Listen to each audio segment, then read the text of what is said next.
ULI Northwest Arkansas is a district council of the Urban Land Institute, the oldest and largest cross-disciplinary real estate and land use network in the world. Established in 1936, the Institute today is nearly 50,000 members strong and represents the entire spectrum of the land use and development industry.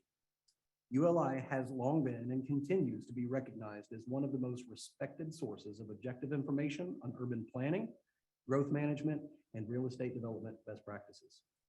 ULI relies heavily on the experiences of our members, just like the ones you'll hear from here today. It's only through our member involvement and their shared expertise and dedication to our mission that ULI has been able to set standards of excellence in development and land use practices. This event, Developer Fishbowl, was part of a year-long initiative called Aligned for Affordability, through which we established new relationships and capacity building among a community of urban planning practitioners from throughout the Northwest Arkansas region. This initiative is aimed at understanding our region's housing market, identifying constraints to housing production in varying type forms and locales, and advancing policy recommendations that ensure lasting affordability in vibrant neighborhoods for the working families of Northwest Arkansas. And with that, I'm going to pass it over to my teammate for this event and the Fishbowl facilitator, Amy Reeves Robinson. Hello, everyone. It's wonderful to have you all here today. Thank you for joining via webinar and listening in, because that is exactly what we are doing today.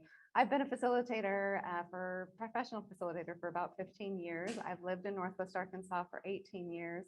And although I've done facilitation all over the world, I am always so happy to come home to the community that I love and do it here with people that I love. So thank you all very, very much. And thank you, Wes, for having me and the wonderful work that ULI does.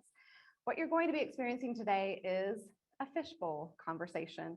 And this is a facilitation format that is designed for deep listening. And if you're joining us on the webinar, you have every opportunity for all of this deep listening, because we invite you to just kind of sit back and listen. We will open up for your observations toward the end. Today, we are answering this overarching question, attempting to answer. We're going to keep this in mind. We're going to keep this in focus as we have conversations around this. How can we enable and enhance development toward housing affordability with the primary cities of Northwest Arkansas? We have everyone represented here, and support production meeting demand in alignment with quality. It's a huge question, a big question, and big questions need creative solutions. And creativity thrives in environments of open dialogue. And that's exactly what we are looking to do here.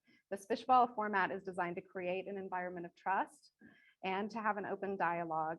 And we will unpack the honest experiences of industry professionals while planning professionals listen deeply. And we're going to ask forward-moving questions that can result in mutually beneficial solutions. Sounds beautiful, sounds perfect, but we all know that sometimes this work is messy. Our development industry professionals are going to be here, and they're very, very important part of the process that the city developer or the city planners have gone through over the months and will be continuing to go through. So you all are very, very important to this conversation, and your perspective is very valuable. So we want to thank you again. City planners, you are seated at the outside, and you are going to be our deep listeners today. Again, please jot down notes as you like. We are going to be synthesizing a lot later, and you do have note cards to write down questions and pass forward as you wish. We're going to do this for about 45 minutes before we debrief and begin unpacking what we heard today. So are we all ready? Are we all excited? Okay, here we go. Okay, so what I would love for you all to do is simply introduce yourselves. Name, maybe who you're with, or organization, what you represent in the development industry. So Matt, you're looking at me, so I'm going to start with you. Thank you. Appreciate it. Thanks, Wes, for having us here. Planning. States right now. And I'm also a former planning commissioner of Fayetteville and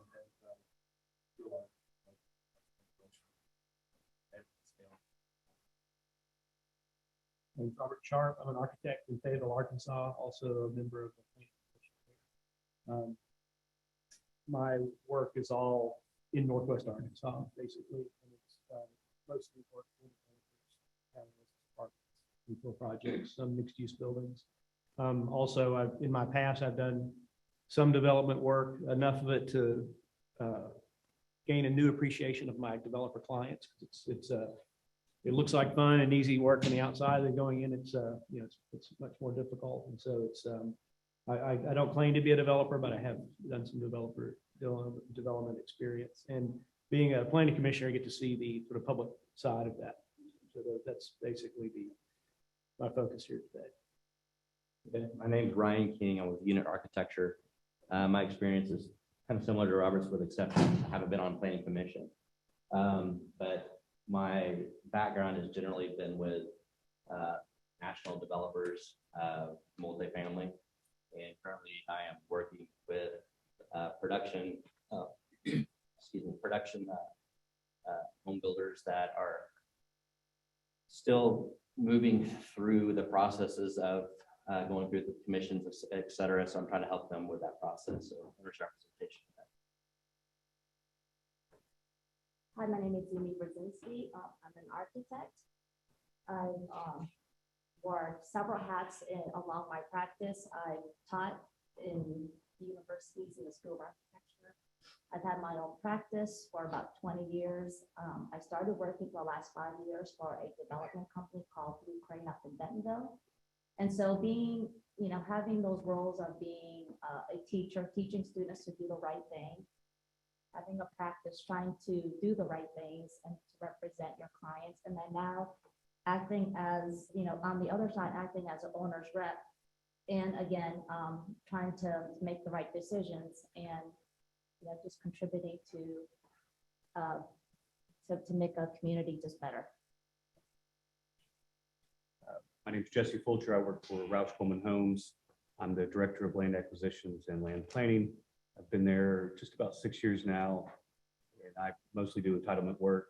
I do a little bit of land acquisitions. I work in primarily Tulsa, Northwest Arkansas, Kansas City markets, but I've done work in Little Rock, Birmingham market, and then we've got offices in San Antonio, in Houston as well. And before that, I was a city planner for maybe 13 years, so I've got to see both sides of the aisle and have enjoyed both. My name is Sarah Marsh. I'm a residential and commercial realtor with Keller Williams Market for Realty here in Fayetteville. And prior to that, I served 8 years on the Fayetteville City Council and 2 terms as vice mayor. My background is in architecture and planning. I've designed buildings in over 20 different planning jurisdictions. 25 of those have received environmental certifications. So I have a pretty strong background in sustainable community planning as well. And then also doing some development project management with 3V Development, doing cottages in South Fayetteville. Fantastic. Thank you all. I'm excited to talk to all of you. I want you to think about and choose a story of a project that you know of or that you've experienced where housing affordability was affected by local government policy. While you're thinking about that, I invite you, as you're talking to each other, to tell each other that story, build on each other's stories, nod in agreement, have something on the other side that happened. And again, pretend this is a cocktail party, a coffee shop conversation, but bringing your story to the forefront is the most important part. So anybody have a story in mind, an experience that they've had where, a story of a project you know of or that you've experienced where housing affordability was affected by local government policy? For me, the thing that stands out, there are a ton of old apartments built in probably the 60s, 70s, 80s along this old, what was a rail spur or a creek. As soon as that bike trail went in and people started using it, people's real affordability and connection to the community and downtown was magnified tremendously. And so a government policy to put that in place that didn't have a single thing to do with housing affected transportation and livability and safety in such a way like those. I talk to people that live in those apartments, they're like, oh yeah, it's like I wouldn't live there if it weren't for the trail. And so it's really, without doing anything to the buildings, they were able to make that whole neighborhood much stronger. And then now there's Fossil Cove Brewery, like it just builds and builds and builds. And so I think that you know, if you're looking for a return on investment of what government can do, I think alternative transportation it's the best investment any community can make, in my opinion. And it affects everything. It affects housing, but it affects the whole community. So that would be my positive story about government affecting affordability. I'll say in this project wasn't even Northwest Arkansas, but you know, the decision makers requiring masonry, you know, dictating, we're not going to approve your project unless it looks like this because this is what you want to see. And obviously, when you add an 85% masonry requirement, the price of the house goes up $10,000-$15,000. And if you own a home, you may not look at that as being that much of a change, but if you're attempting to buy a home, that's a massive change in what you want to do. In addition to that, they required masonry walls around the subdivision, and then they required us to build a 36-foot wide collector street in the middle of the subdivision. And then the mayor actually told me in the hearing that we should probably put in speed tables because people are going to speed down this 36-foot wide street. So we have to build. So those, you know, small decisions, and they're looking at it from their perspective of what they want to see versus what someone needs to have built. And then, you know, some of these development requirements, master street plans, these upgrades to these colossally wide streets that serve no purpose. Obviously, it's a substantial expense. I have a similar story. And I mentioned a minute ago that we work on pre-approved housing programs for cities, and have kind of an anecdotal story about sort of why we do that. I worked on a project, and I'll just say Northwest Arkansas downtown, very small infill project, you know, a little less than a quarter-acre lot. We wanted to do 4 cottages, you know, 4 little single-family houses on this lot. It's sort of exactly the kind of development that a lot of our downtown codes say they'd like to see, that kind of missing middle, small format housing, exactly the kind of thing that Sarah was talking about a few minutes ago. Unfortunately, the entitlement process to get to the point that we were allowed to do that, you know, that took over a year, and then we ended up going through a permitting process that took over 3 months. And the result was that instead of being able to do 4 cottages, it looks like that developer is only going to be able to build 3 of them. And of course, all of the costs remain constant in that situation. So what happens is instead of dividing those costs by 4, the costs are now getting divided by 3, and that's going to be eventually borne by the residents who, you know, will hopefully be able to pay to live there. So I think you know, sometimes we don't think enough about, you know, the way that rules and processes affect those kinds of outcomes. You know, it's not the case that we're just like one more good rule away from licking the problem.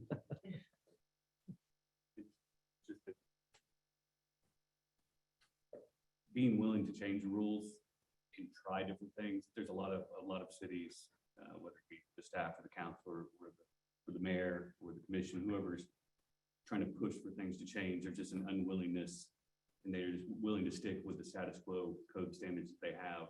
There's no one really prompting them to, let's try something. If it doesn't work, you can always change it. You can always pivot from what you've done. It's not going to be the end of the world if you modify a process or a standard. So hopefully people will start doing it. The rules are all based on this communal idea. We want to make our city nice, and mandatory masonry is one tool. It's like a pretty primitive tool, you know, and so it's just, you know, these every single rule is well-intentioned, and then you put them all together and it has just such weird outcomes.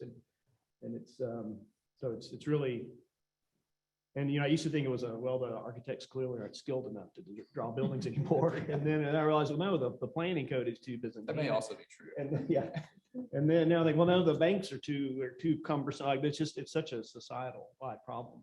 And I'm glad we have planning staff in the room, because that, you know, that area at least probably is, you know, it's all citizen based, and, you know, like there's everyone can access their planner. So hopefully we can get some of these things. But yeah, your story was, I just, you know, made my skin crawl thinking about that 36-foot wide building with brown brick houses on each side of it that, you know, that was, it'd be like, so that's the, I don't know enough about that. We hope we can come back to that later.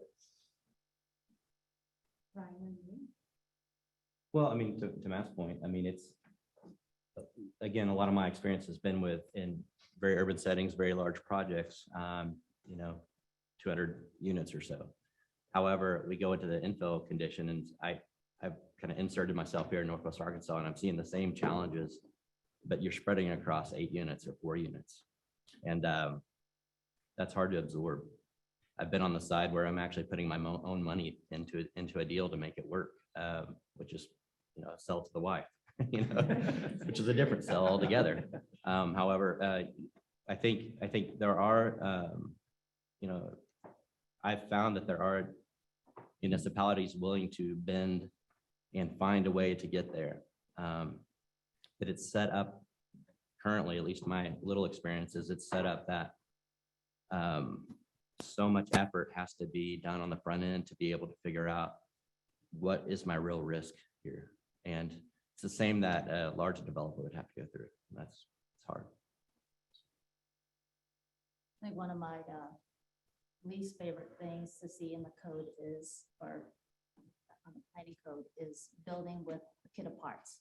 If you're gonna build this, you have to use X amount of windows, certain sizes, for like architecture. We went to school. I don't remember ever given a project, okay, you're gonna have to design this building with all of these pieces. Where the education for an architect is we're taught to be generalists. We're taught to solve problems. And so, you go out and you practice and you're dictated a certain type of parameter. It's like Frank Lloyd Wright, these great architects, they built these houses and no one told them, hey, it should be done this way. Right. So a lot of this, and I understand why they've done that because of the results that they've had in the past. But there's got to be a way for us to provide designers with some trust and flexibility, and then being able to to review that and say, okay, that actually would work, instead of saying, no, you're not meeting, you don't have all of these pieces and parts. Think about all the great cities in the world, not a single one of them was built as a result of a bunch of planners sitting in a room making comprehensive lists of all the things people could not do. So I think there's got to be a different approach, right? I mean, I've ran into a similar scenario on the design side here recently, where it was a kit of parts that was required. Certain window glazing off a corner, those kind of things. Well, at that point, we talk about affordable housing, and you get to dictate, you're now dictating what's happening on the other side of that wall, which is someone's headboard. There's your access for fire. That's getting blocked. That's a safety issue. Now you're determining the size of the interior bedroom, let's say. Mm-hmm. You start to add all these up, and some of these requirements actually make the project bigger than potentially it would be. Or brings on other expenses with exterior cladding that, with some creativity, maybe we can meet the spirit of what's written in the ordinances.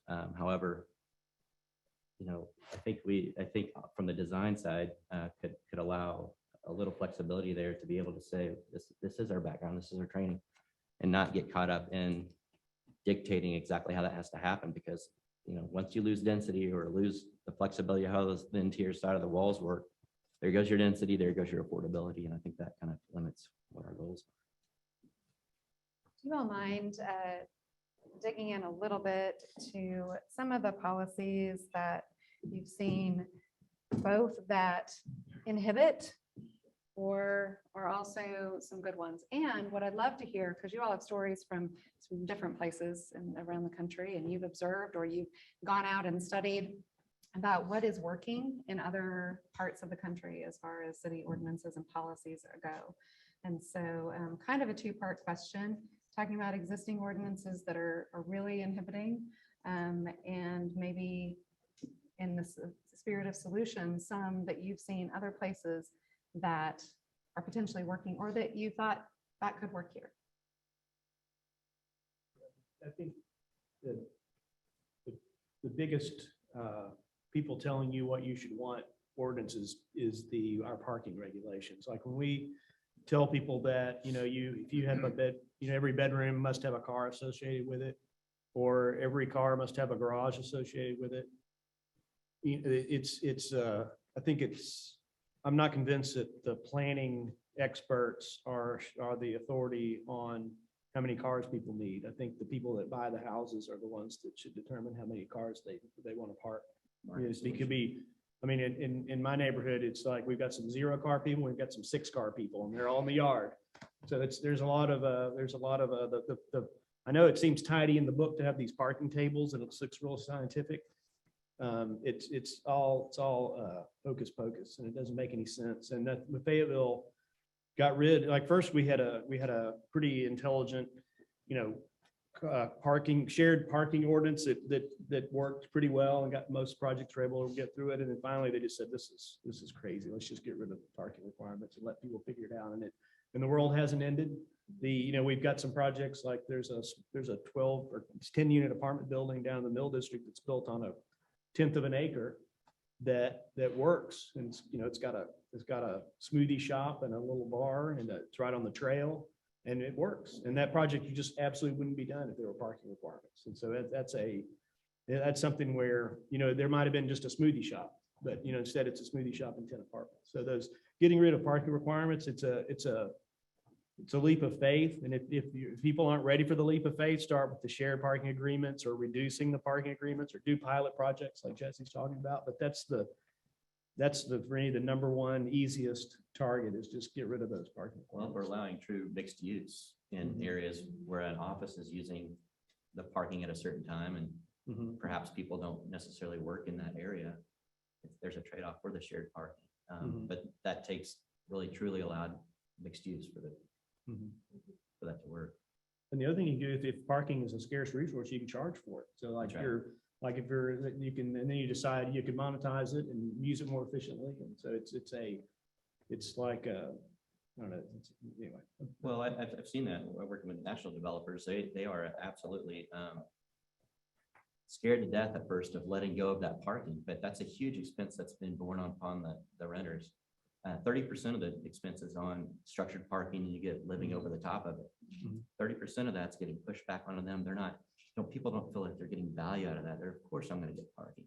But once you see them start taking that away and take some developers to take the leap of faith to start removing those self-regulating in a sense of how much parking they're really going to allow. I mean, it's interesting to see what happens. They get people wanting to live there that don't need a car. And it works. It's funny, we've been talking about trying to create more walkability on North College in Fayetteville for like as long as I've lived in Fayetteville. There's been some great investments in design and zoning throughout the years, but actually it was getting rid of the parking requirements that allowed us to start getting some, like a new restaurant along there. And suddenly people are walking to the restaurant because there's not really any parking at the restaurant. Yeah, right. And, just one little code change like that, getting rid of parking requirements can do something that, millions of dollars worth of infrastructure investment and 3, citywide planning initiatives couldn't accomplish. And that's getting people to walk at North College. I'll jump on that, even though that's not really a concern on my end for the most part. But what's funny about it is that somebody actually thinks that those parking ratios make sense. Like they're all pretty much the same, go code to code, but no one actually knows why they're the way they are. I heard a story about a hearing here locally that I couldn't attend, and they said somebody wanted a variance from the parking requirements, and I mean, it was a new, absolutely not. It was a commercial business, and it was absolutely no. There's no way in the world you're going to get away from our parking standards, even though no one could actually provide information as to why those standards exist. Now take that to setbacks. No one knows why they have the setbacks that they have. Some of them use them, as I've mentioned to others before, as a way to provide parking for homes. If you set the house back far enough, you're guaranteed to have a long driveway and plenty of parking. But for the most part, no one knows why they have any of these building setbacks. Green space requirements for like PUDs, PZDs. It's just an arbitrary number that somebody made up. There's a lot of things within codes that no one could actually tell you why they're there. It's just there. And what's funny is that everyone else has the same code and they also couldn't tell you why. So I wish people would actually maybe determine what it is they're trying to accomplish and then what in the code is actually getting in the way. And most of those things would be it. What are some of those things, Jesse, in your experience? Any other ordinances outside of parking? Minimum lot size, minimum lot widths, the zoning where, or the development pattern where it's the 1,700 square foot house can't be close to the 1,900 square foot house, which can't be close to the 2,100 square foot house, as if anyone could tell the difference from looking at it. There's a lot of, I think, line up things and like that. I think a lot of these tables come from that human instinct. And I think a lot of these zoning codes came, people would go through a beautiful bucolic green leafy neighborhood with nice houses with big lawns. It's like, this is what we want. Like, this is what our town needs to be. And so they everything you could measure, they put in the code and so it's like, I think it came from that great image, but I think it's broken and another, I think a good way forward is pick out areas of the city where those rules don't apply anymore. Like there's a lot of people they don't want, they don't want Ryan King's crazy tower, next to their house. But if you could say, look, this whole region it's going to be, more vibrant and more economically interesting and more sustainable, and people may have to walk 3 blocks to park, but it's like, don't worry, it's not going to affect your house. The picking out parts of the city and deregulating them, I think, is a real way forward. And our building code has all the life safety things we need about, fire truck access and heights and air and light and ventilation. We have all these standards. Like, you could throw the planning code away and not one human life would be saved or threatened, because it's just not really, that's not what it does. It's like, it's just a weird adaptation. I'm not anti-planner, not anti-planning commission. I'm not anti-urban design, but I get the feeling, Jesse, it feels like that, or I guess we all sharing that, like, where in the Old Testament was all this stuff passed down to us? Where did it come from? And you just look around, it's like, it's not working. It doesn't, this is not the amount of money and capital and human energy that's built Northwest Arkansas, that to me, it's like it should look like Florence, Italy, with that amount of money. And if instead it looks like, a lot of it looks like the bad side of Dallas. So it's just, we need to do better. And I think for the people in this room, all we can do is try to figure out why that code's not working very well for us. I think it's a really good observation to think about the variables that are so central to our zoning code that have barely anything to do with the experience of walking down a street. Density, units per acre, I think, is a perfect example of this, right? We organize almost every single residential zoning code with density, units per acre being the top line, the first thing you read, RSF 4, RSF 8. And yet most people, and in fact, most architects and planners, couldn't walk down a street and tell you within 5 or 10 units per acre what the density is. Well, I think adding to that, they say that for an effective public transit system, we need to be building about 20 units an acre. And we are falling far, far short of that. But I'm working with a community right now in Northwest Arkansas that has a significant housing shortage. Their local employers need to hire 400 people, and there's no housing in the community. And those jobs pay around $15 an hour, but they've got 90-foot wide minimum lot widths. And I'm looking at, how do you create an affordable housing when you have that much land and infrastructure costs tied up in just, somebody's idea of what a neighborhood should look like.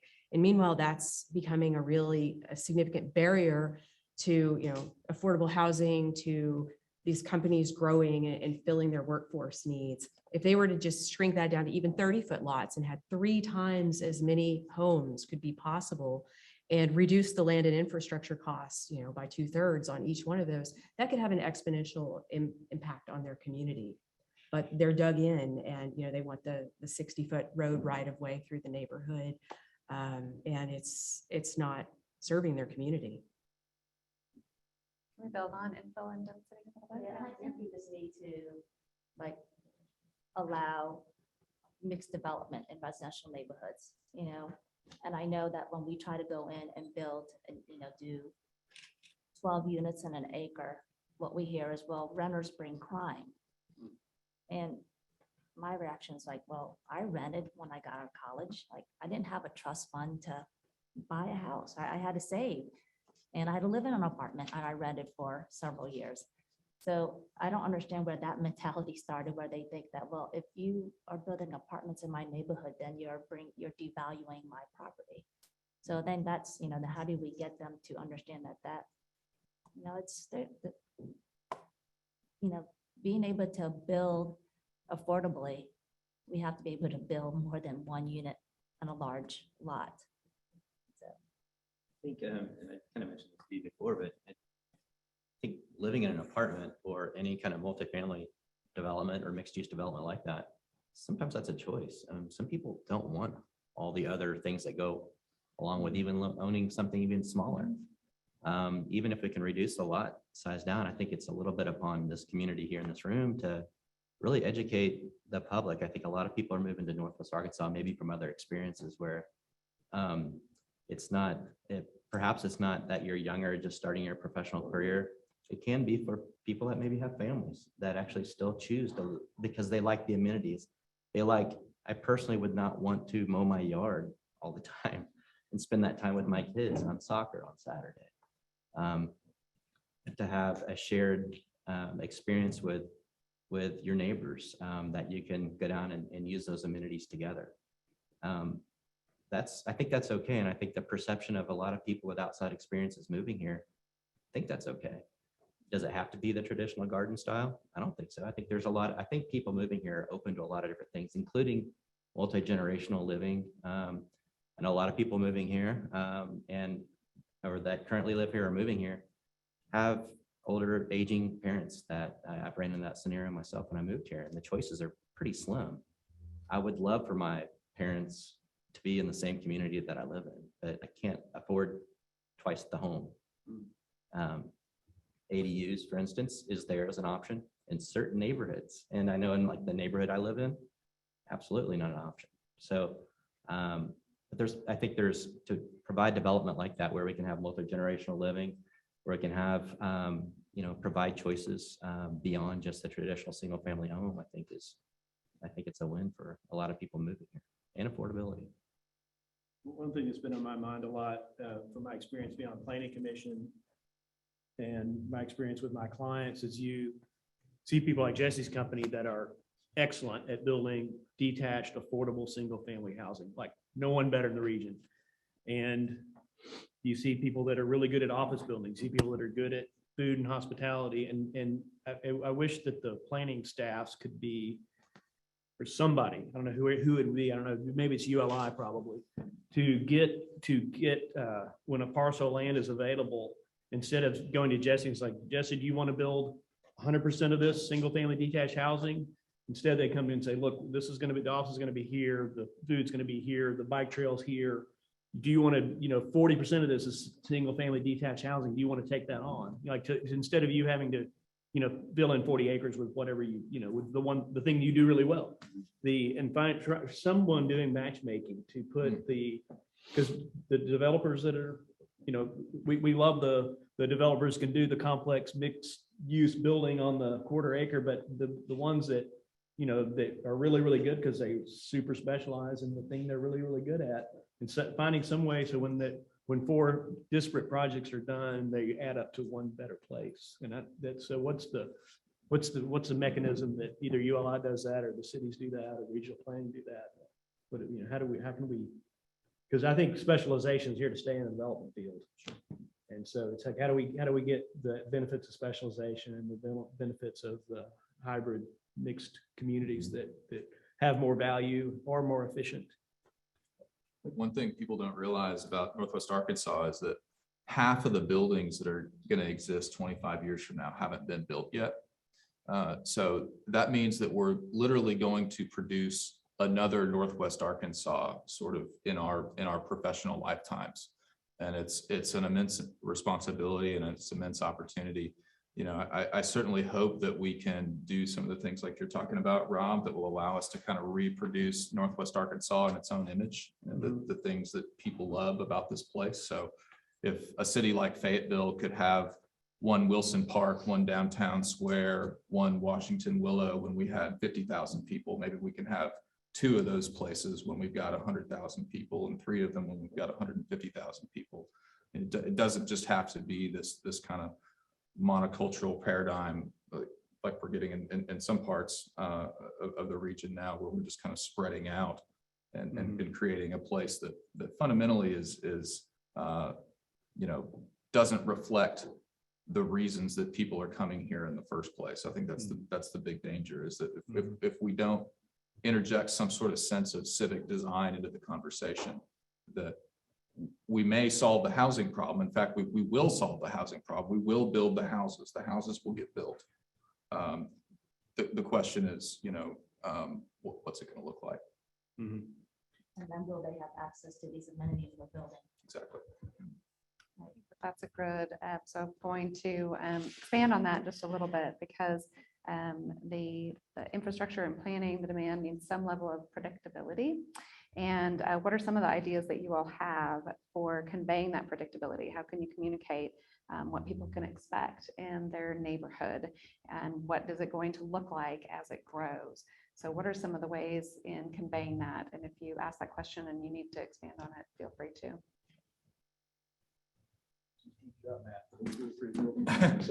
Sure. I can tell you how we're working on that issue. So we have a program we call pattern zoning, which is where we go into a sort of specific district within a city, and we pre-approve a feature complete set of buildings. So everything from small backyard cottages up to medium-sized apartment buildings and some mixed-use buildings in certain areas.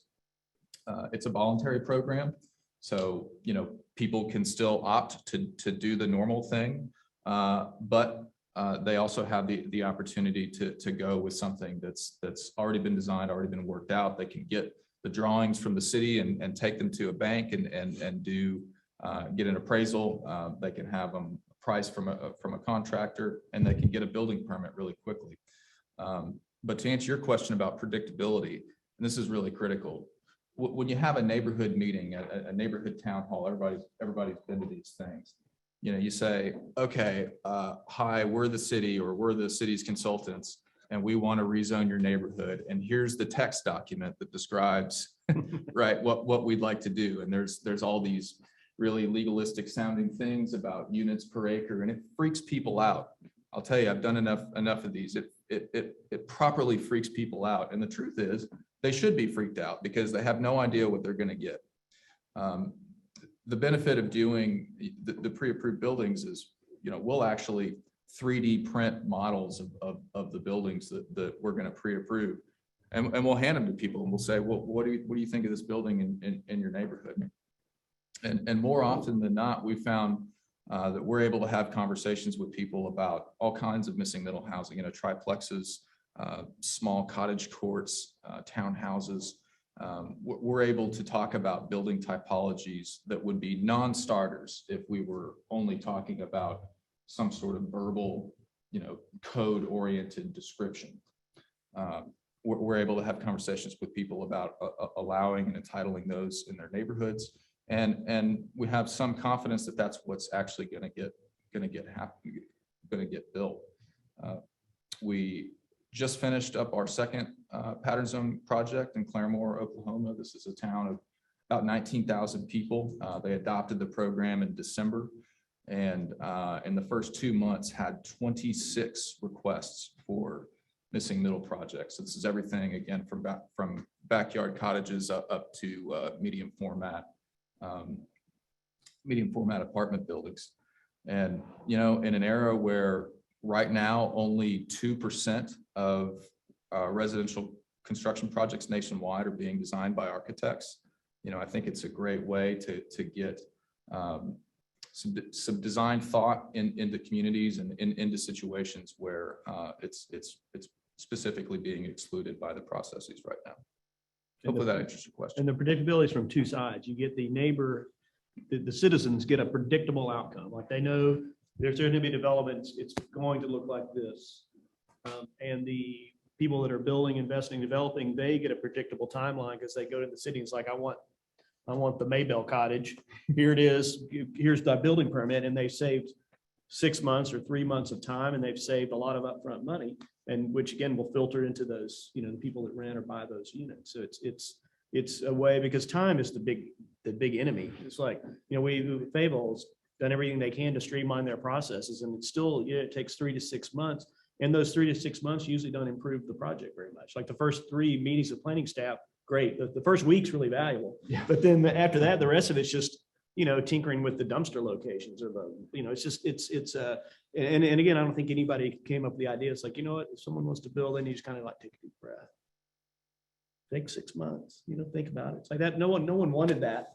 It's the beast that's in there. And so that's something that can kind of just cut that time in half, a third. That's incredible. So that's a real something that helps. Again, time helps everybody. If we're saving time, being more efficient, particularly in an era where we're at historic lows on the housing inventory. We've got a crisis, and people, 2-3 years ago, I went to these meetings like, oh, we're gonna have a housing crisis. I was like, sure, yeah. So we can build our way out of it now. Like, it's here. They were right.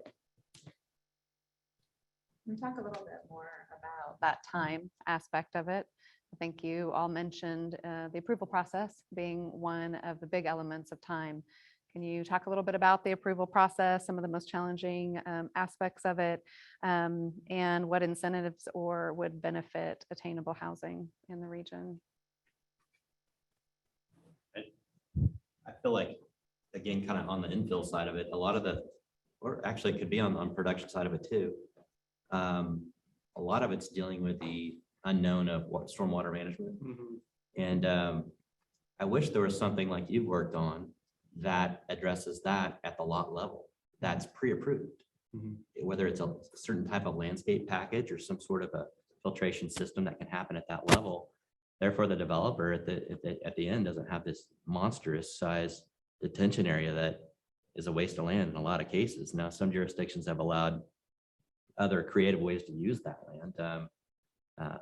Recently, from my understanding, which is fantastic. And I think it's a step in the right direction, but the whole goal, and I think most people in the room would maybe agree, I hope, is to slow that water down and keep it at the lot level first before it moves on to the next stage. And if there's something that's prepackaged or pre-approved that gets dressed up and can get personalized by the homeowner or the developer at each lot, I think that would be beneficial. So. Yeah, we used to treat all our own sewage on each parcel, with the septic tank. I heard. And like, that's what we're doing with our stormwater. It's like if the raindrop falls on your property, it's your responsibility. So we essentially have a sewage treatment plant on every lot.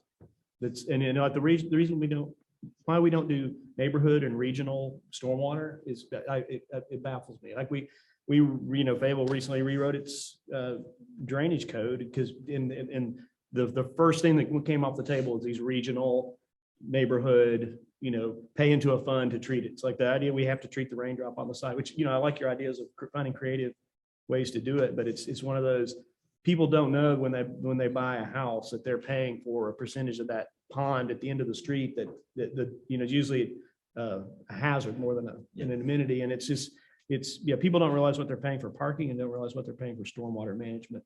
And it's that's something that if as a region, we could get better at stormwater management and keep the water where it makes the most sense, where it has ecological value and not force the creation of these weird, there doesn't need to be a crater behind the Starbucks with a chain link fence around it. Like that's not an amenity. It's dead, it's waste. It's waste. Another way we can address that is just stop having so much pavement, and turf grass.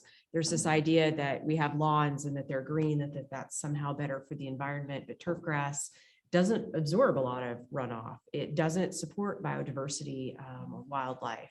It's a lot of the suburban lawns are getting filled with invasive species. So we're really working against ourselves. And meanwhile, with our large lot size requirements, we're eating up exponentially more land than we could be if we build smarter and more efficiently and more sustainably.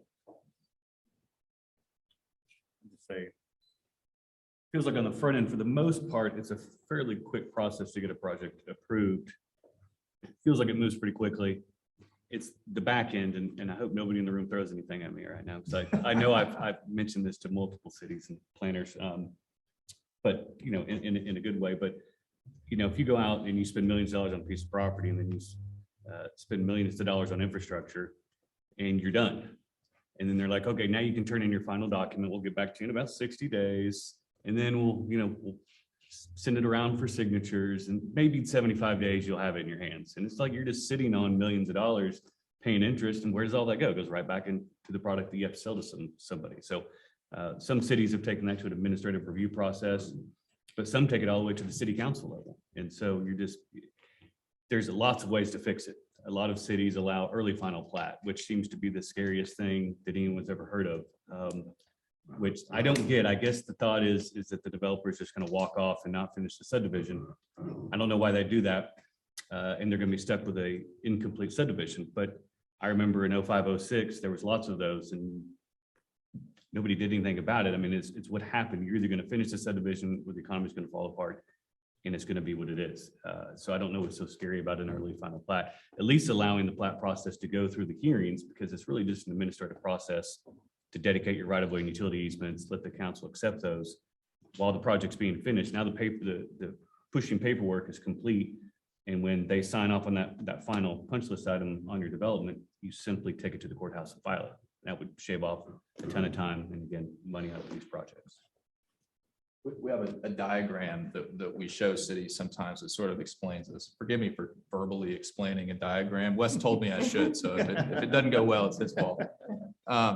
But, you know, imagine a kind of a simple Venn diagram, three overlapping circles.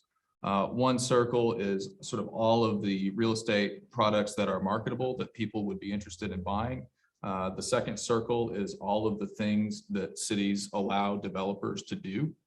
And by the way, that's basically the only circle that cities are currently interested in. The third circle that almost nobody is interested in thinking about is what Jesse just described, and that is the projects that are convenient. And the truth is that the only projects that are built in Northwest Arkansas or in fact in the country are the projects that hit that bullseye: marketable, allowed, and convenient. And there's a really big missed opportunity there on the municipal side in not considering that third convenience circle, because we have these weird outcomes where, you know, we'll pass a downtown plan. Like we have a world-class downtown master plan in the city of Fayetteville that we passed 15 years ago. It allows all the wide range of wonderful missing middle housing types that anybody could ever want.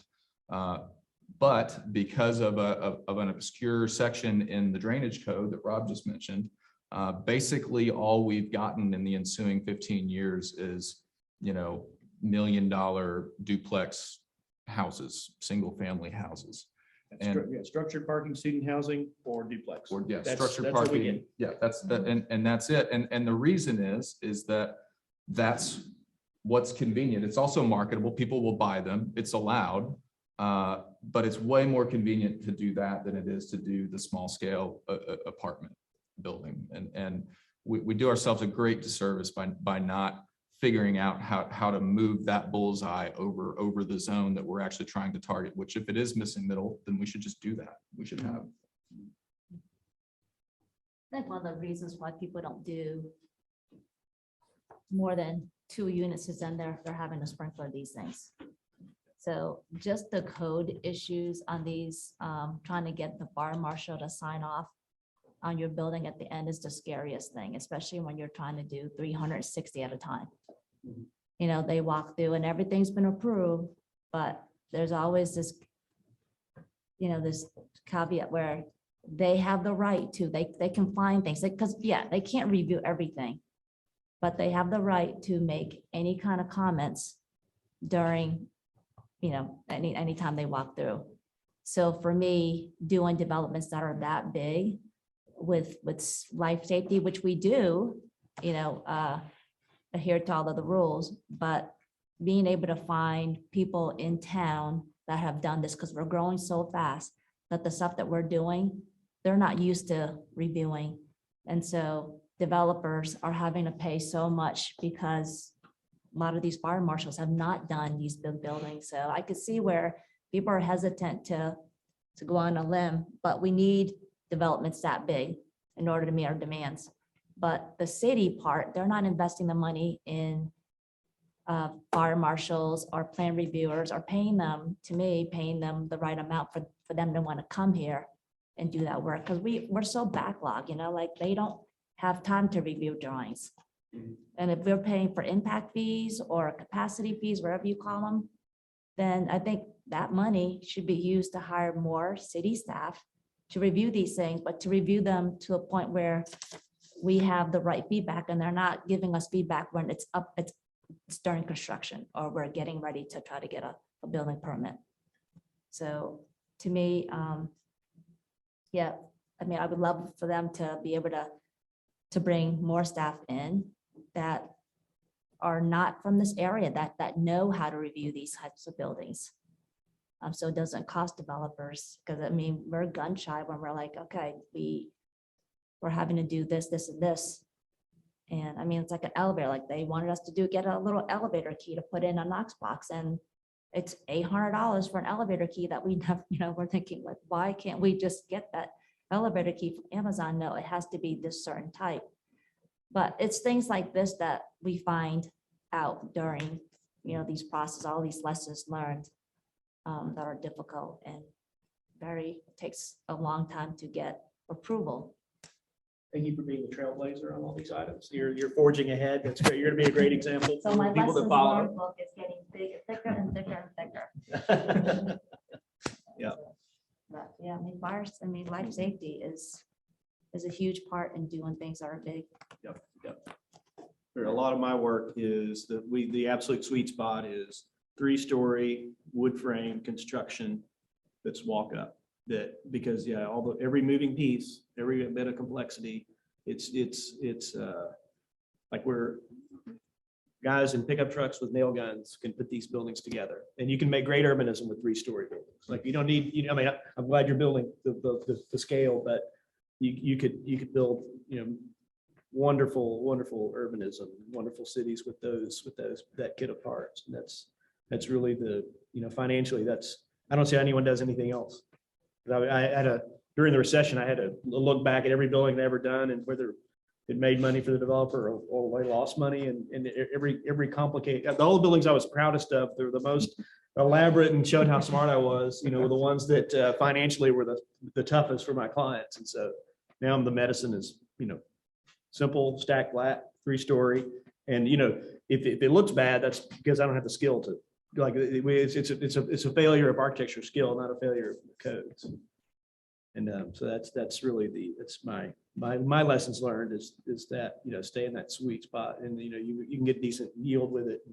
So but yeah, I'm scared of the things I used to run towards. Yeah. I'm shying away from these days.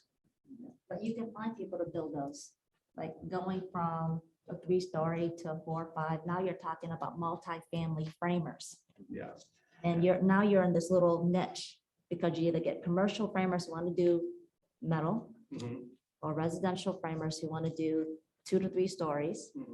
But when you start going bigger, they're called multi-family framers, and that's it. You get them from out of town, and it's difficult. It's very difficult to make those numbers work, because. Few questions. We have just about 5 or 10 minutes remaining in this conversation before we pitch it off for the next phase. But before we move on, I want to make sure that we get some of the questions from our audience here in the room answered. This one it's been perplexing me for quite some time. The question is, how do you determine what people want to see in a given community? So this gets at the heart of a question that I've been chewing on for a while between supply and demand. I would like you all to explore this question. I wonder if sometimes we extrapolate demand based on what we're supplying. Ergo, people must want single-family residential on large lots out in the periphery of the big 4 cities, because that's what we're building and that's where they're buying. But is it because, do we have that backwards? Is that true demand? Do we feel like the production industry here has accurately assessed that scale of that product, or is there demand for something else in the middle? And ultimately, how do you determine that for your community? think there's only one market segment right now that actually has true housing choice.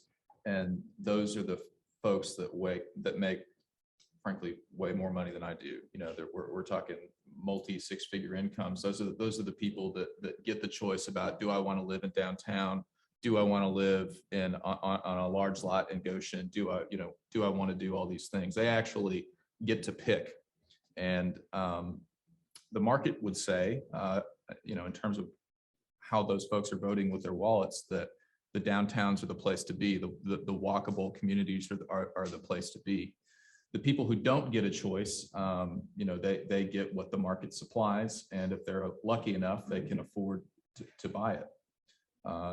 By and large, they don't get to choose walkable communities. And that's quite unfortunate, because a part of this general conversation in the region has been housing plus transportation costs, where people are having to increasingly drive farther and farther and farther to drive till you qualify. And that sort of issue where people are spending a really large proportion of their income on housing plus transportation costs is something that is a direct result of not providing the walkable communities that we know they would pick if they had the opportunity. I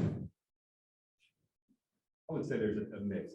I would agree that large portion of what you're providing out there, that's going to drive that demand, especially right now with demand so high and inventory so low. But I mean, I think my own examples, I mean, I live in what everyone would call a suburb of Fayetteville, and I love it. I wouldn't want to live anywhere else. I grew up on Johnson Street in downtown Fayetteville. I lived on West Street. So I've lived downtown. That's not where I want to live now. So yes, I think there's some people are missing out because there's not an affordable option, whether it be a townhouse or a duplex or a condo or whatever it may be downtown. There is a segment that's missing out because the costs are so high. But I think some of them, they do want to live in these suburban locations or in other cities. I mean, a lot of people, move to other cities because of the schools, because they can get more house than what they can get in the 4 big cities. So I think it's a little bit of everything, but it's about having the choice. It's about having the choice. And certainly there's very limited choice unless you have economic means in the downtown area. Yeah, I mean, I get a lot of calls from out-of-state buyers who are moving to Northwest Arkansas, and they consistently want to be near the trails. That is the #1 request. They want to live in walkable neighborhoods. And a lot of people are relocating here because their jobs have gone virtual. And so they're tech workers or something. So, having a home office, which is something that we don't see a lot of in the smaller housing.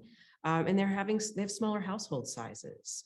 I mean, I know for myself as a single person, I looked for a long time to try to find something that I could afford and wanted to live in, and yet had to compromise and live way further out than I wanted to, just because there was nothing else available. And, in working with a lot of local buyers, I'm getting a lot of demand for duplexes because they think, okay, I want to live in one side and then have a rental unit, because almost 68% of Fayetteville's households are renting. So there's an opportunity there. I just listed a duplex this last weekend and we had 27 offers. There was so much demand. And this is a place that really hadn't been updated much since it was built in 1967. So the demand is there, but the product is not there to sell them. And, looking at lofts, a lot of people want to live, downtown apartments. They don't want the maintenance. They travel for work. They can't keep up with a single family home. And we just don't have the product to provide them unless they have, a $500,000 to $700,000 budget for such things, which we don't have a lot of those jobs in Fayetteville that can support that type of development. So I think, having more housing diversity is so important, and we're not delivering that. And I mean, your question about the market, like, I think we all have a lot of humility about, we all have these great ideas, but if you can conceive it, design it, build it, and sell it at a profit, or have a positive cash flow, it's like that's a win. But it takes anything that's more difficult than that. It's like there are these. I think ULI represents those people. That it's like they're the people that are pushing that envelope, because you have to prove it. You have to prove you have to prove the rents. You have to prove that people are there. You have to prove that people, like, I think downtown Little Rock had a kind of a condo craze for a while. It's like it was everybody's favorite toy. They had the downtown condo, and I think it looked good for a while, and I think it sort of settled back down to like people, I hear stories about, people go to Costco and get all their toilet paper, and they get on the elevator. Like, it was like, this isn't as much fun as I thought it. But it's really the demonstration projects, the projects that kind of do push that envelope. Because I've talked to some of my clients, is like, we need to be building a downtown Springdale, we need to be building downtown Rogers. This is 5 or 6 years ago. They go, yeah, just like we don't have enough market data, so we can't make that investment. We don't have the, like, one guy living above the fire station, that doesn't count. You got to have real numbers and real. So that's really the getting demonstrations projects built. And the other thing, we're lucky in Northwest Arkansas that we were so close to nature, and it is pretty low slung, and it is like, I think a lot of, like, some people do want to live in Austin or they want to live in Manhattan, but I think a lot of people would like to live in a townhouse with a nice coffee shop around the corner, but a townhouse where it has nice, big enough closets and all the plumbing works. Like, they don't want the gritty urban experience. They don't want to have the the urban problems, and they want to like walk their baby over broken glass or around broken glass. They want really like high-end suburbia with all the features, like not just the house and the nice yard, but they want the convenience and the community spirit. And I think that's what I think Starbucks proved it better than anybody. It's like the idea that you could sell people $5 coffee, they were crazy, but they did it everywhere. So there'll be, and Starbucks didn't do it by exactly replicating the Italian coffee shop. They found the American version of it. I think that's what the next $1 billion in real estate will be made by someone that figures out what does everyone love about walkable urbanism, beautiful architecture, and how do you package it and sell it and make it, systematize it and make it work. I think that's really the next frontier. Emphasize it just a little bit, but I know we still have a couple of burning questions. We're going to go for one and see where we land. So next question from the crowd. It really gets at the heart of regional planning, regional infrastructure, regional vision.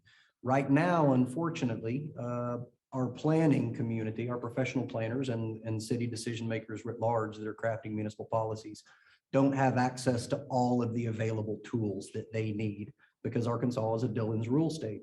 Ergo, the Arkansas state legislature has to enable the municipalities in Arkansas those tools. They have to enable those tools for use by the municipalities of Arkansas. Is probably a better way of saying it, grammatically correct. So do you believe there is an appetite to unlock some of these tools that we've discussed tonight a little bit, from a regional perspective beyond city boundaries? Do you think there is an appetite for an alliance or a coalition where Northwest Arkansas public and private sector can come together to lobby the Arkansas state legislature to unlock some of these tools to enable our cities to use them and really make a difference regionally? Of course. This is going to be the optimist here. I don't know what you're talking about. What Yeah, what are- tools that Little Rock's So, keeping for from us? example, this is talking regional planning, regional infrastructure, and regional stormwater initiatives, but I'll go a little further. As a former planner myself in City Hall, there are tools like urban growth boundaries and transfer of development rights that are currently not allowed. They're very powerful land use policy tools that can support more responsible growth management throughout the region.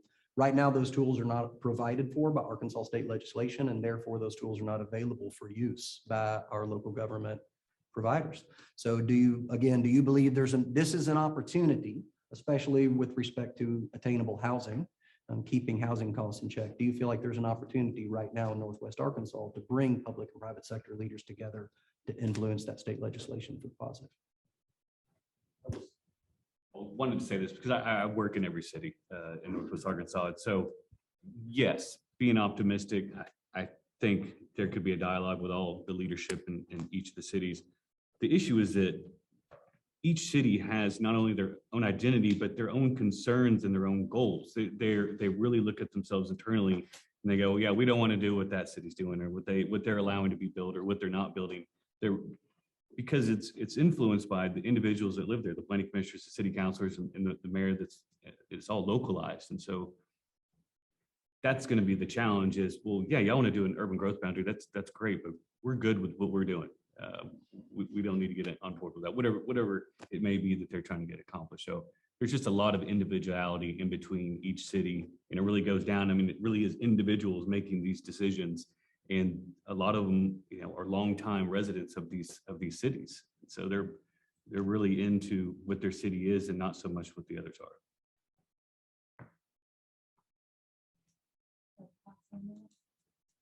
Don't you think that with this big need for housing, that we're gonna have to pivot? Doesn't matter what city you're in and how long you've been there.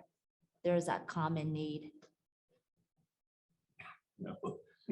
I mean, I don't know that it can only be handled with committees and councils and regional authorities.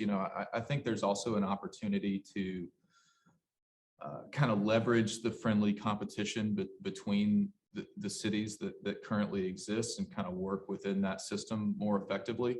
So, for example, Fayetteville is and has for a while been really interested in creating more sustainable forms of development. That's not as big of a priority. Some other cities have other priorities, and that's totally fine. That's cool. But one of the results of the way that we've done it in Fayetteville is that instead of sort of getting more sustainable development to come into Fayetteville, we've actually just pushed development into other communities out farther where it's actually on net less sustainable. So if we took the approach of, not sort of regulating the things that we love the most, maybe there's an opportunity to say, okay, we're Fayetteville, we can do sustainable development better than anybody else. And we're going to try to attract as much sustainable development as we possibly can get out of that Northwest Arkansas market to come to Fayetteville and be better than everybody else. And Bentonville can do the same thing for bike-oriented communities, or Springdale can do the same thing for whatever they want to do. It's I think there's an opportunity to say yes, and we can do this better, and we're going to try to get everybody to do it here as well as possible. I think we also need to just work on the composition of our own planning bodies and city councils. I know when I was on the city council and the nominating committee, I made a real effort to make sure that everyone that went on the planning commission was a knowledgeable professional with relevant experience in the field. That's no longer the case anymore, because there are certain council members that say that that's stacking it with industry insiders. When really, what we want are people who are experts and know what they're doing and have some experience on those boards. And so, just tapping into experts in the community and asking them to step up and serve on the planning commission, asking them to run for city council so that we have knowledgeable leadership within our region. I have more confidence in our ability to work with what we've got here. If we take an innovative approach, than I do in our ability to convince the state legislature to do anything differently. But I think we have a lot of the tools, and we just need to all be engaged in our community and do what we can to move things forward. It's clear to me that the regional planning that's done in this area is being done from the Arkansas Highway and Transportation Department. I know they've changed their name to RDOT, and still it's hard for me to say that, but we have this beautiful natural landscape. We've overlaid a highway system over it, and that's affected the urbanism. And I think for good and ill. And I think that it's, as Jesse said, we have lots of local character, lots of different communities. And I think that's great. I love that, that Siloam Springs downtown is very different than Fayetteville's. And I think every community's got to grab on to the thing that is special to them. And if our developer clients and our developers and our planners and our architects can prove that we can build great stuff, I don't think we're being held back by Little Rock. I mean, I don't think the answers come from Little Rock. And so I think that we've got the tools we need. We just have to use them a lot better. And I don't spend a lot of my professional day worrying about how Little Rock's holding me back. I don't know if other people have, and maybe the people on the outside of the circle, the planning people, they're kind of under the thumb more than we are. So like any good cocktail party, nobody wants it to end. We want this kind of conversation to keep going and going, and we appreciate all of it. But in addition, the benefit of a deep listening exercise and is to reflect what you heard. So we're going to talk a little bit about some of the themes that have come up. So among you, what you heard from each other, think about themes. Our city planners, you all have been writing furiously or thinking and listening deeply. We'd really like to capture some of those themes. As Wes said, this is a process, so there's a next step and a next step. And so we want to keep that moving forward. So we want to make sure that we are capturing that. So we want to talk to our city planners first about some of the themes that you heard. Then we're going to talk about, were there any solutions that you heard? Whether or not they're feasible or going to happen right this minute, what were some of the solutions that you heard come up? I'm sure you probably jotted some of those down. And then we're going to divide those up into what do we know, what do we still wonder, or what do we still want to know, and what have we learned today? So we're going to start with the themes. Does anybody want to bravely go first on some of the themes that you heard come up today as I get blinded by the projector? What were some of the themes that came up today? Mix of uses and walkable neighborhoods. Mixed use. In what context? Mixed use, want more of? Yes. Yeah, we heard fear of change today. That's, I think a lot of our codes are, some of the parts of the codes that are frustrating to us, I think they come from a sense of fear of change. And I think, with urban growth boundaries were mentioned, that one thing I wanted to get in was this conservation easements. I think like if people want to keep rural character and natural character, I think conservation easements are the tool. Don't bake it into your zoning code where you have large lots, bake it into your zoning code by going out and acquiring the land and preserving it. And so I think that the people rightly do fear change. Like a lot of times the stuff we build is not going to improve their lives. We have to be honest about that and find ways to deal with that. But I think the getting into that fear of change and finding out what people are really scared of and trying to address those very genuine concerns, I think are very important. Planners? Streamlining the application process. Sorry, the application process? Okay. Yes.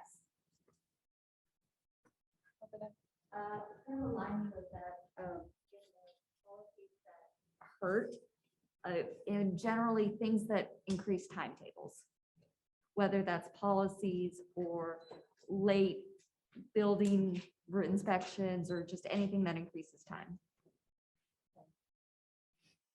Now, addressing it, did you hear a process or something for doing that? Discussing pre-approval processing, streamlining approval processes, things like that. Okay. Anything else? brutal. I'll do the bullet point. You just The put it brutal out. arithmetic you hear about where so much of what they're talking about is stifled or stymied or limited or restricted because a lot of these projects are being all treated as though they're a much larger scale project. That could kill projects, or it can limit them, or it can result in the theme of what we're here to talk about, which is unexpected or unintended housing cost increases. So bullet pointing that. Clarity. The small scale having to go through jump all the hurdles of large scale. Maybe. Yeah, we didn't really get into that, but that's an excellent point about sort of scale appropriate review. I mean, yeah, you maybe said it without saying it, just the project example you gave, working on where you had 4 houses and there was this breakdown where the infrastructure could be defrayed over those 4 houses and suddenly you lost one. Mhm. And now you've lost a quarter of the homes you can defray it over, but you still got to pay for it. Exactly. Two things, maybe sub bullets for streamlining. Jesse said something really awesome about we could go through all of the commissions, get all those meetings over with while we're getting it built. So the last thing, so all we have to do when we're done is take it to the courthouse. And then the other really great one I've heard for stormwater is do a pre-approved stormwater code, as long as you're doing this, you're good.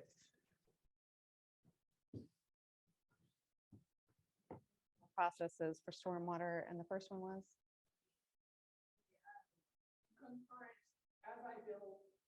Meetings. That's probably it. As I build meetings, maybe is the best way to build it like that.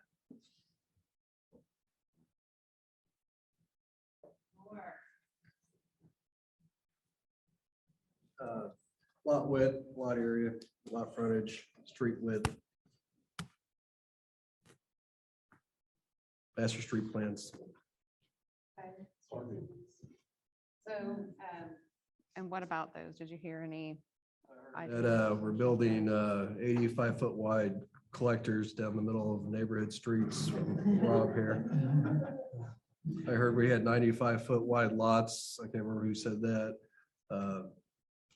With regard to width. It all goes back down to density also, if it's single family, so. Looking at those Yeah. would be one thing. Mhm, Goes mhm. along with that. Yeah. Absolutely.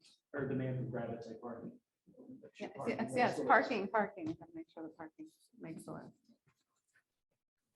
Did everybody hear parking? Yes. Oh, I heard that we're telling architects how to do their jobs, which is, I can't imagine the frustration that you go through architect school to learn how to do everything well and have a planner tell you whether it's okay or not, because it doesn't have it doesn't have this many windows or so.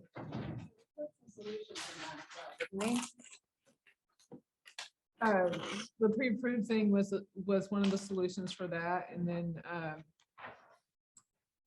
I also heard,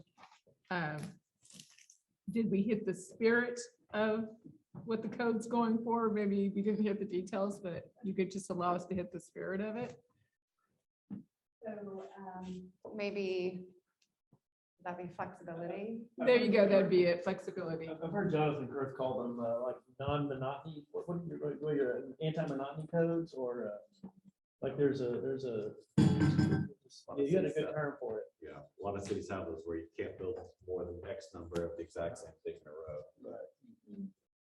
So yeah, these anti-monotony codes, like if they work, I'd be all for them, but instead you get like ransom note architecture, so just cut and paste.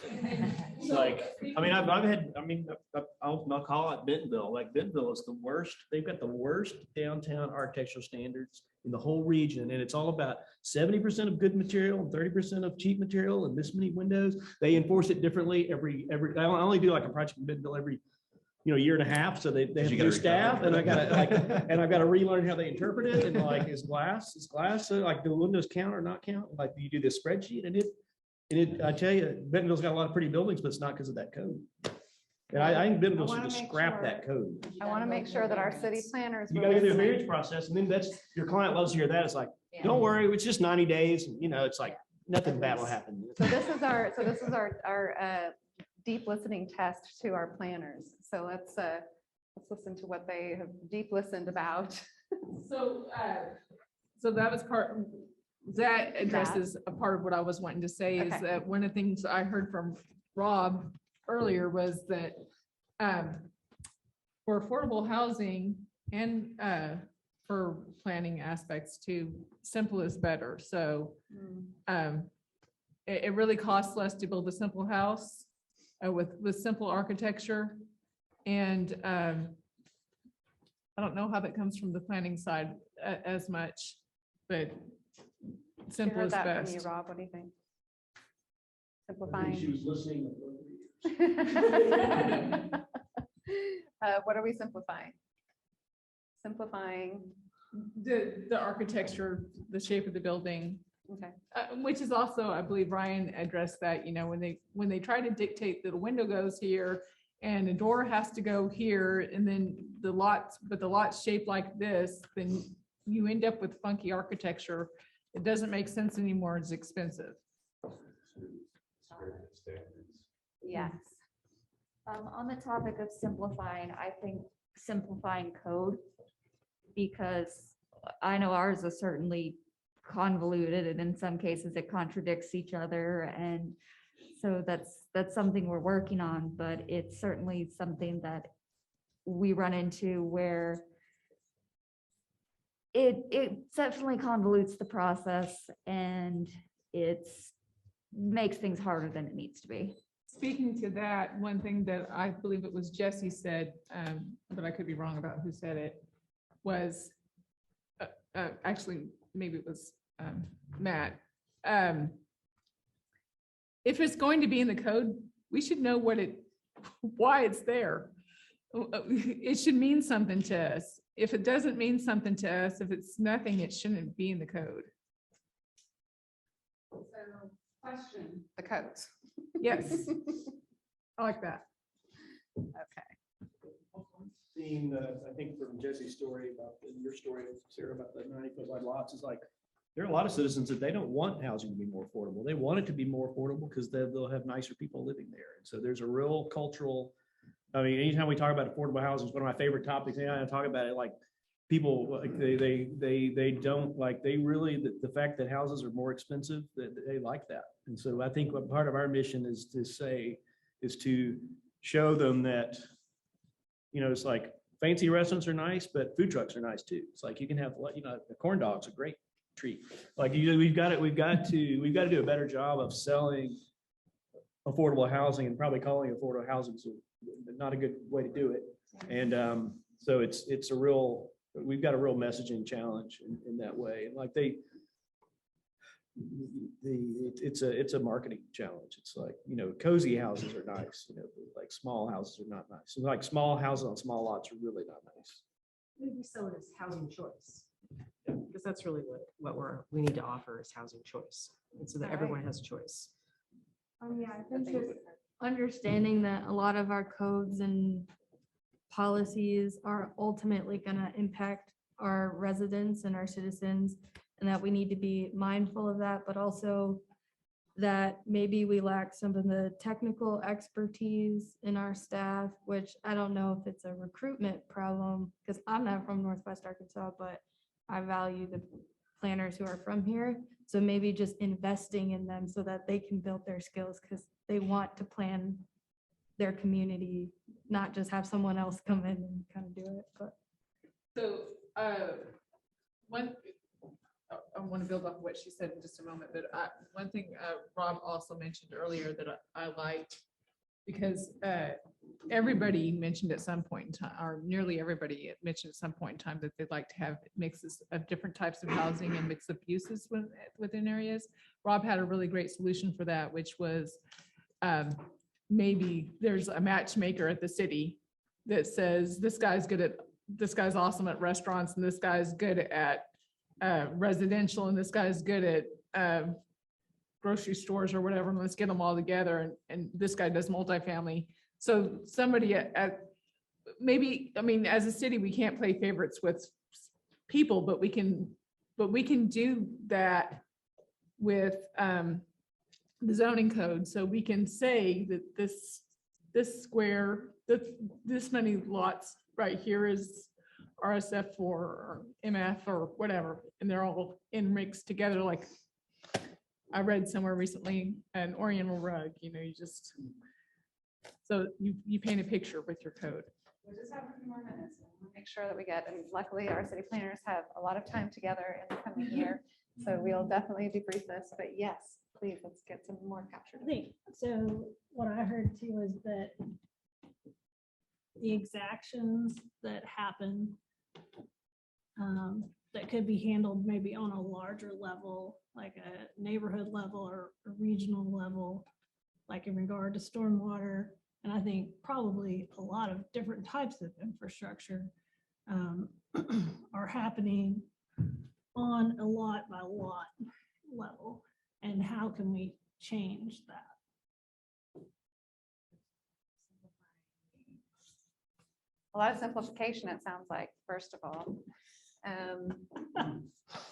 All right. I want to make sure that we have all of the time. Goodness, it flies by crazy. All right, yes. I was going to add, Sarah mentioned density, the relationship between density and transit.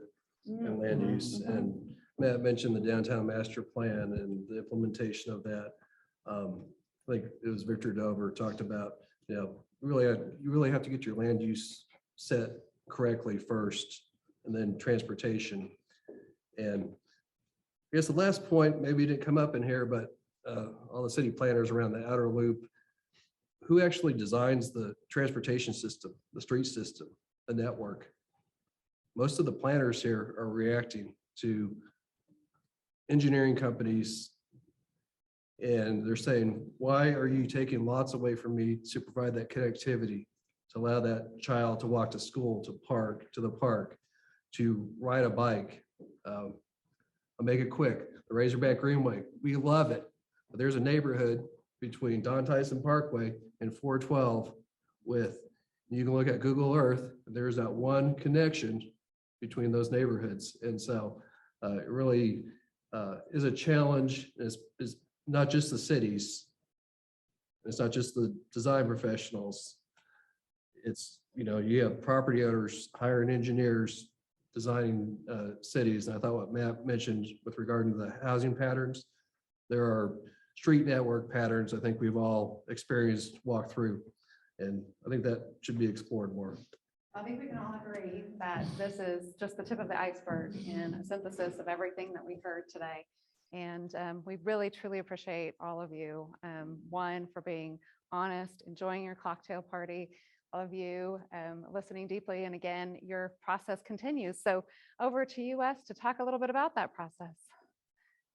Coming up next, as part of this year-long Line for Affordability program initiative, is a webinar that we're very excited about hosting. It is Market Moves, and we're going to be examining what's going on the macroeconomic scale, coast to coast, what forces are at work, and that's where we take a deeper dive into maybe the labor market or the supplies, the material market. And then we're going to go deep into Northwest Arkansas and look at what are the trends and what are the forces at work that are affecting housing attainability here in Northwest Arkansas. On the former, we're going to hear from our good friends at RCLCO. Greg Logan is going to be presenting during that webinar. He'll be followed by Mervyn Jebaraj right here from the Center for Business and Economic Research at the Walton College. Very excited to have both of them. We encourage you to tune in. That's going to be March 16th, 11:30 to 1. It's an easy lunch webinar. Definitely encourage you to tune in. And if you can't make it, you can look for that, just like you can look for this on our YouTube channel, so you can catch up if you need to. Want to take a moment to say thank you to everybody who made today possible. Want to acknowledge first what today was. This was our first shot at doing a fishbowl discussion at ULI Northwest Arkansas. I am convinced this is a powerful format, and so you can expect us to host more fishbowl conversations in the future on a range of topics with a range of visitors. I'm very excited about this format. I hope you enjoyed it as much as I did, and I hope that it's impactful to the entire audience. Big thanks to our industry professionals for being here with us today and sharing their thoughts. Continued thanks to our community of practice, those city planners that have joined us on this year-long journey. Big thanks to Fortune Horse Studios for the production here, to Amy Reeves Robinson. Amy, you did a bang-up job. Facilitation, appreciate all the capture over there. And of course, my ULI team couldn't be possible without the hard work of all our team at ULI Northwest Arkansas and the sponsors who make it possible. Thank you to each one of you, and I hope to see you again very soon. Bye-bye.